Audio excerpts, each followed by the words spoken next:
dozens of families could be seen packing up and driving away from western districts of the port city where Islamist militants and forces led by renegade retired General Khalifa Haftar had fought for hours on Friday. And we urge citizens in Benghazi's districts Qarsha, Al-Hawari and Sidi Farai to evacuate their homes from today, Haftar's spokesman Mohammed al-Wajazi said.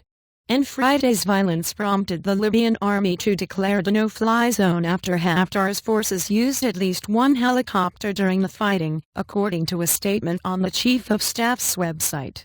And there was no fighting on Saturday, but Haftar's forces said they would again hunt down Ansar al-Sharia and other Islamist militant groups which roam unchallenged in lawless Benghazi. And a health ministry official said a death toll from the latest violence had risen to 43, with more than 100 people wounded. Medical workers said the toll could rise higher. And more bodies are coming in from areas outside Benghazi, said a worker in a hospital which received at least 40 bodies. And a security official, asking not to be named, said Islamist militants had snatched soldiers late on Friday at checkpoints they control, killed them and then dumped their bodies outside the city. And authorities extended the closure of Benghazi's Banina airport on Saturday. And Egypt's state carrier Egyptair decided to halt flights to Benghazi until the security situation improved, an Egyptian security official said.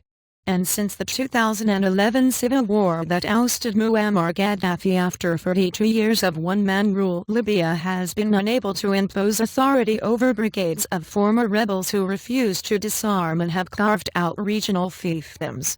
And fragile government in Benghazi, the cradle of the NATO-backed uprising against Gaddafi, in particular has struggled to curb violence and stem attacks blamed on Ansar al-Sharia, which often operates openly.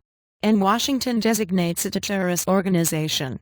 And Haftar, a leading figure in the anti-Gaddafi revolt in February, stirred rumors of a coup by appearing in military uniform to call for a presidential committee to be formed to govern until new elections.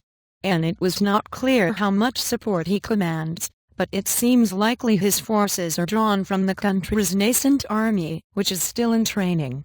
Tripoli's government said in February he had no authority and threatened legal action. And Libya's government is fragile and the parliament almost paralyzed by rivalries, with little progress to full democracy made since 2011. A planned new constitution is still unwritten and the country is on its third prime minister since March. And US and European countries are helping build up the regular army, but Libya's armed forces and government cannot control the brigades of ex-rebels and militants who once fought Gaddafi. And the North African nation's vital oil export industry has suffered badly and is often targeted by armed protesters seeking a greater share of oil wealth, federalist power for the regions, or just better basic services.